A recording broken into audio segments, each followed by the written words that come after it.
Bonjour à toutes et à tous, bienvenue dans Leader Inspirant, la série de reportages de la French Tech Pays Basque. Ces reportages ont pour ambition de mettre en valeur les pépites du territoire et aujourd'hui j'ai le plaisir de vous présenter 432 Technologies. Et je retrouve Jean-Baptiste, le cofondateur de cette start-up pour nous en dire un peu plus. Alors pourquoi avoir choisi Saint-Jean-de-Luz pour se retrouver? Bonjour Nila, et finalement Saint-Jean-de-Luz, parce que natif de Saint-Jean-de-Luz, j'ai toujours été orienté vers la mer. J'ai passé quelques années sur les bateaux, une petite vingtaine d'années, et j'ai toujours voulu monter 432 Technologies, orienté vers la mer, avec des produits qui sont tournés vers les bateaux et vers tous les systèmes qui sont opérés depuis les bateaux. Alors, dis-moi un petit peu comment on passe de la Marine nationale à la fondation d'une deep tech ici au Pays Basque.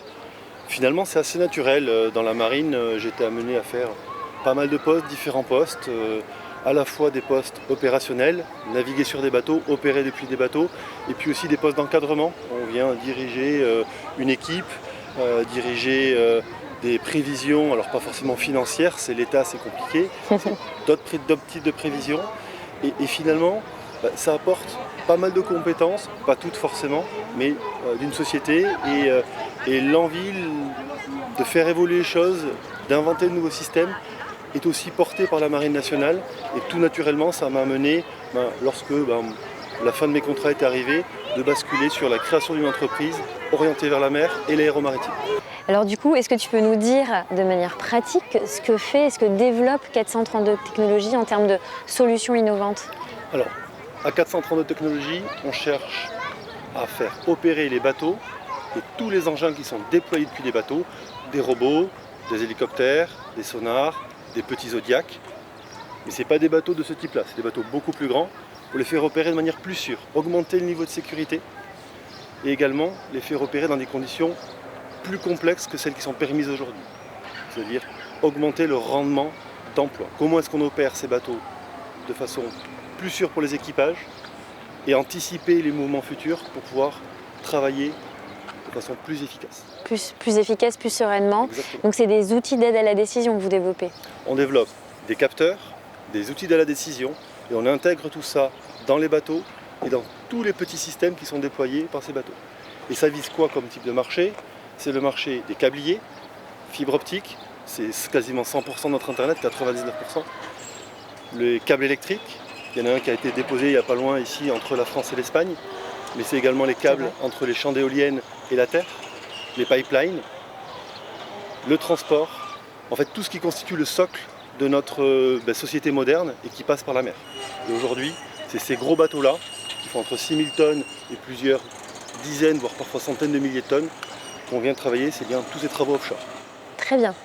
Et alors, une petite question bonus, pourquoi ce nom de 432 Technologies? Le type de nom, c'est toujours délicat.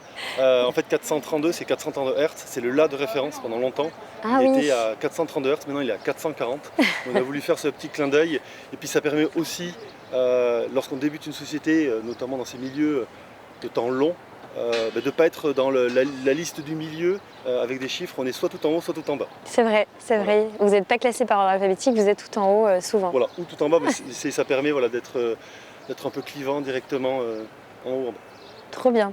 Et du coup, tu as développé ta société ici au Pays Basque et tes locaux sont sur la Technopole Isabelle à Bidart. Exactement, on a le siège social ici à Saint-Jean-de-Luz.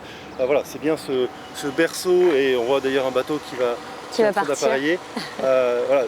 Tourner vers la mer. Et en plus, on s'appuie sur la richesse du territoire, la Technopole Isabelle, mais aussi d'autres, plutôt à Bayonne, qui nous permet d'avoir des liens avec les pouvoirs politiques qui nous appuient. Tout à fait. Les éléments académiques, les STIA et puis les clusters comme la French Tech Pays Basque. Jean-Baptiste, donc tes bureaux sont à Isabelle à Bidart. Est-ce que tu peux nous montrer et nous présenter l'équipe? Et bien après le siège social et bureau lusien, direction Bidart. Top.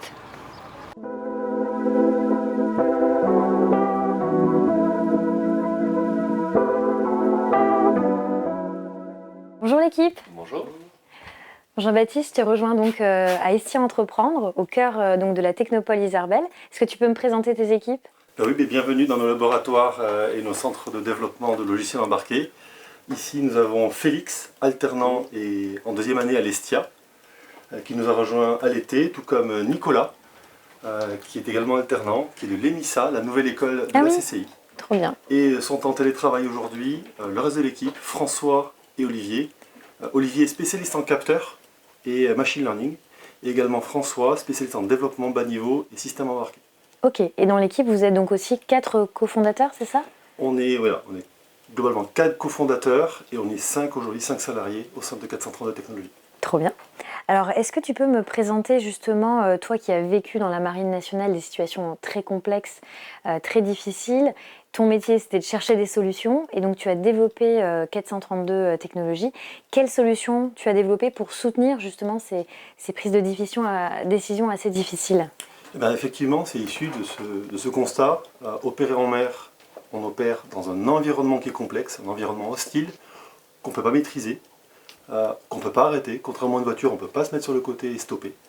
Et c'est fort de toute cette expérience que j'ai constaté qu'on pouvait apporter de l'aide aux équipages.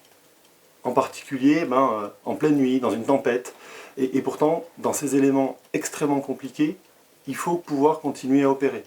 Déposer le câble, opérer une grue, on ne pourra pas forcément s'arrêter selon les conditions. Et donc tout l'objectif de 432 Technologies, avec le système Margot, c'est d'apporter de l'aide à la décision pour objectiver les différentes contraintes et apporter un niveau de sécurité supérieur et des capacités d'opération continues. Ok, donc vous avez une plateforme tech et vous avez des capteurs et des outils, on va dire, plus hardware. Est-ce que tu peux me les présenter et à quoi ils servent? C'est ça. En pratique, nous on vient se connecter à des plateformes, à des bateaux, aux équipements qui sont lâchés par des bateaux, au système de grue, un sonar, à un Zodiac. Et il faut récupérer les données pour savoir comment ils évoluent. Ok. Il y a 2 solutions. Les bateaux modernes, on vient se connecter à l'espèce d'internet à l'intérieur du bateau. Ça s'appelle un bus de navigation. Ok. On se connecte au réseau du bateau. Mais tous les bateaux n'ont pas ces réseaux-là, ou tous les armateurs n'ont pas forcément les moyens, parce que ça a forcément un coût, d'aller là-dessus. Et c'est pour ça qu'on a imaginé aussi toute une suite de capteurs, un peu comme celui-là. Ça, c'est le capteur qui combine beaucoup d'éléments. Les mouvements du navire, la position absolue. Alors, il y a du GPS, mais le GPS, il peut parfois être brouillé ou altéré. Donc, on a aussi des systèmes, ça s'appelle les centrales inertielles, qui maintiennent la position et la vitesse du bateau. Ok. Pression, température, hygrométrie, mais aussi communication, parce que c'est bien joli d'avoir un petit boîtier. Il faut pouvoir communiquer avec nos systèmes. Donc ça ressemble un peu à des baies, un peu comme celle-ci, dans lesquelles on vient injecter, on transmettre les données. Et on vient prendre également des données de l'extérieur. Il y a des antennes ici, on en a d'autres, un peu comme celle-là, qu'on teste, un peu comme une grande antenne, un peu comme derrière moi. Ok. Et là, on vient prendre aussi ce qui se passe autour de la plateforme et du bateau. Des conditions. Voilà, c'est d'objectiver ce qu'il y a tout autour, montrer les limites dans une opération ou des opérations combinées et de pouvoir opérer. Alors, quel type de mesures vous effectuez avec tous ces capteurs? Alors, on prend toutes les mesures de mouvement en temps réel. Ok. Donc, comment est-ce que le bateau tangue, roule. Il y a les termes équivalents en vitesse, ça s'appelle le pilonnement et le cavalelement, c'est un peu technique, mais ça correspond à ça. Comment est-ce qu'il vit sur la mer. D'accord. Avec ça, on montre en temps réel où on en est par rapport à la limite de portée d'une grue, la limite de tension d'un câble. Ça, c'est le produit d'aujourd'hui. On travaille maintenant à la suite, et pour ça, on a un partenaire qui s'appelle Sirena, qui est un spécialiste en hydrodynamique navale, qui calcule les écoulements de l'eau sur des carènes, et on veut prédire le futur. Tout ça pour que les marins puissent non pas réagir, mais anticiper. Mais anticiper, donc avec de la prédiction cette fois. Et ça, on va sur la prédiction de mouvement et l'anticipation de mouvement. D'accord. Et donc avec tout ça, c'est à ça aussi que servent ces capteurs. On a des nuages de points de données. On sait quelles sont les réponses théoriques des modèles de navires. Et donc on va venir faire une projection dans le temps futur de comment le navire va évoluer. Ça apporte quoi? Un gain de sécurité. C'est ce que j'allais te demander. Au-delà de la sécurité du moment, est-ce que cette sécurité va s'améliorer, va devenir pire, se détériorer, ou va rester stable? D'accord. Un gain en opération. Est-ce qu'il vaut mieux aller à tribord, à bâbord, ou garder cette vitesse? Et le dernier point, c'est finalement comme on arrive à optimiser le mouvement du navire, on peut venir aussi améliorer la façon dont il va naviguer et dont il va consommer. Troisième logique de décarbonation et là de gain de coût d'opération. Et toi, tu as été aussi dans des porte-avions. On a beaucoup parlé du maritime. Est-ce qu'au niveau aérien, tu vas aussi pouvoir améliorer cette efficacité opérationnelle? Alors, c'était l'idée de départ. Optimiser les décollages et posées d'abord d'hélicoptères, de drones, sur des plateformes maritimes. On l'a élargi à l'ensemble des équipements qui sont mis en œuvre depuis les bateaux. C'était les retours de nos clients. Ok. Votre produit est très intéressant. Mais aujourd'hui... Est-ce qu'on ne peut pas Ok. le généraliser sur l'ensemble de mes grues? D'accord. Donc c'est ce qui a mené à créer Margot.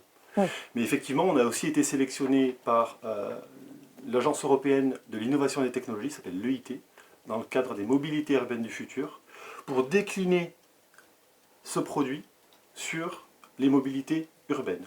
De manière très concrète aujourd'hui, ça veut dire les hélicoptères en ville, plutôt les hôpitaux. C'est ce qu'on voit en Europe. Il y a les drones aussi aujourd'hui, c'est Voilà. un vrai sujet. Et ça, c'est l'ouverture de demain, les drones. C'est la mobilité du dernier kilomètre, les livraisons du dernier kilomètre. Oui. Est-ce que ce sera par des drones aériens, des drones mobiles? Mais notre système permet aussi sécurisation et optimisation des trajectoires, notamment dans la perspective de la limitation des nuisances sonores, nuisances de gaz à effet de serre, et puis éviter aussi des accidents. Très bien. Mais écoute, je te remercie pour toutes ces explications. Alors Jean-Baptiste, avec 432 Technologies, quels sont les clients que tu vas viser? Alors, nos clients sont de deux grands ordres. Il y a des clients gouvernementaux, optimiser l'emploi de bâtiments gris, de bâtiments de combat, de garde-côtes, de bâtiments de sauvetage. Okay. Et il y a le deuxième, qui est le plus grand des marchés, notre marché principal, c'est le domaine de l'offshore. C'est un marché immense qui peut paraître de niche, mais qui finalement, c'est 2600 milliards par an. Et c'est le socle de notre société moderne. Okay. Donc ce sont les armateurs des navires qui posent de la fibre optique, ceux qui posent des câbles électriques qui relient les champs d'éoliennes à la terre, ceux qui posent du pipeline, ceux qui interviennent dans les travaux offshore, que ce soit les champs éoliennes ou les champs de pétrole et de gaz, et puis aussi tous les navires qui font le support. Et ces navires-là, c'est eux qui font la maintenance de ces infrastructures, et ils ont besoin de pouvoir opérer en tout temps, en tout lieu. Et en toute sécurité. C'est ça, et c'est ça qu'on apporte. De la sécurité, même à 4 h du matin quand il y a une tempête et qu'il faut déployer un robot sous l'eau. Déployer un hélicoptère pour une relève d'équipage, parce que quand les champs éoliens ou les champs offshore sont loin, c'est les hélicoptères qui font les rotations. Et si la rotation n'arrive pas, les gars fatigués risquent peut-être d'avoir un accident. Donc optimiser toute cette chaîne. Ok, très très bien. Aujourd'hui, donc le système et le dispositif capteur et plateforme tech a été testé. Où tu en es justement de cette phase de test? Alors, il a été testé déjà dans nos laboratoires. On l'a testé sur banc. Donc un banc représentatif, c'est comme un bateau en béton, sauf qu'il est à terre. Chez notre partenaire Sirena à Nantes. Okay. En plus, ils ont des bassins de carène. Et l'État nous a mis à disposition un navire avec ses sonars et son hélicoptère pendant 7 mois. Pour tester. Il a navigué autour du monde. Un gros challenge, il fallait réussir à se connecter et à passer les mesures cyber d'un navire étatique. Deuxième challenge, on ne pouvait pas intervenir et faire de la maintenance. C'était 7 mois en continu, avec juste quelques jours de formation au départ. Et on a eu un prix pour ça, le prix Perseus, lors du salon Euronaval en 2024. Aujourd'hui, on est en train de passer cet équipement de pré-série à un équipement de série. D'accord. Et de le proposer d'abord au monde offshore, ensuite au monde gouvernemental. Donc la commercialisation, elle est prévue pour quand du coup? Elle est lancée ce trimestre. Ah génial, trop bien. Donc on est en plein dans l'actualité du lancement commercial de 432 Technologies. Alors quelles sont les prochaines grandes étapes? Donc il y a cette commercialisation et ensuite comment tu vois les choses à moyen long terme? Alors le système il est incrémental. Alors aujourd'hui on a un système qui propose une solution en temps réel et avec une analyse statistique. C'est des maths. L'étape d'après c'est inclure l'anticipation. Et là tenter de prévoir le futur et donc un produit qui va essayer de prévoir ce que va faire le bateau. D'accord, donc avec l'option prédictif. Exactement. Ouais, pour anticiper, se préparer et réagir beaucoup mieux. Prise en compte de la météo, prise en compte de l'effet de mer, prise en compte de la réponse du bateau, pour améliorer à la fois le confort de l'équipage, la sécurité à bord, mais aussi moins consommer, moins abîmer ou mettre moins de contraintes sur la coque, donc diminuer la maintenance ou faire durer plus longtemps les bateaux. Oui, si tu me donnais un exemple tout à l'heure, quand on fait bouger une grue, forcément le bateau, lui, il bouge avec un petit peu. Et donc c'est prévoir un peu tout ce mouvement du coup du bateau, des équipements. C'est des grues ou des espèces de bras. Certains vont jusqu'à faire 6000 tonnes Purée. pour déployer Oui, un on se rend câble, pas compte, un ouais. pipeline ou une installation pour ancrer une éolienne. Donc c'est des dimensions qui sont assez gigantesques, C'est énorme. qu'on ne voit pas assez peu finalement. Oui, on ne se rend pas compte. Sur nous, la ici, région, ouais. on en voit à La Rochelle. Ok. Voilà, une pale d'éolienne aujourd'hui, une éolienne marine, elle fait quasiment 200 mètres. Ok. Et du coup, les étapes de développement en termes de recrutement, est-ce que tu as des grandes étapes qui arrivent? Alors c'est ça, on a passé 2 ans et demi à faire de la R&D, 1 an de consolidation, donc on a travaillé sur les partenariats et les alliances, parce qu'à partir du moment où on a un produit, il faut pouvoir répondre à la demande. Donc on a des alliances avec des sociétés sur tout l'arc atlantique, Ok. y compris ici au Pays Basque. Ça nous permet également de pouvoir équiper plus rapidement tout un tas de navires, tous les navires d'une classe de armateur par exemple. D'accord. Ouais, c'est Et stratégique. également les d'avoir partenariats. un réseau commercial. Ok. Lorsqu'on est une petite société qui débute, on commence petit et on veut grandir, oui, on ne peut pas être à la fois au développement et au réseau commercial. Ok. Donc là, on a des alliances qui nous permettent d'avoir des relais et des connaissances terrain, parce qu'effectivement, le milieu ici en France de l'offshore n'est pas tout à fait le même que celui de l'Europe du Nord, qui n'est D'accord. pas le même que celui en Asie du Sud-Est ou dans le Golfe Persique. Ok, très bien. Et alors du coup, pour une structure comme toi, assez jeune, qu'est-ce que peut t'apporter un réseau comme la French Tech Pays Basque? Eh ben déjà, c'est tout le réseau de l'écosystème. Apparaître dans l'écosystème auprès des pouvoirs publics, auprès des acteurs du territoire, et puis également un réseau, un networking de chefs d'entreprise où on a les conseils, les appuis, et puis voilà, toute la force d'un réseau. Très bien. En tout cas, merci beaucoup d'avoir rejoint l'association French Tech Pays Basque. On te souhaite énormément de réussite à toi, à toute l'équipe. Dans votre développement, je pense qu'il va être fulgurant, je l'espère en tout cas. On y travaille.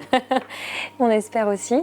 Et donc, si ce reportage, cette vidéo vous a plu, je vous invite également à écouter le podcast de la French Tech Pays Basque qui s'appelle Les leaders inspirants au pluriel et qui est disponible dès aujourd'hui sur toutes les grandes plateformes d'écoute telles que Deezer, Spotify ou encore Apple Podcast.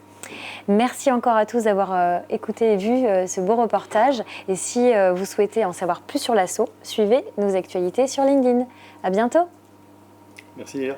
Merci beaucoup Jean-Baptiste.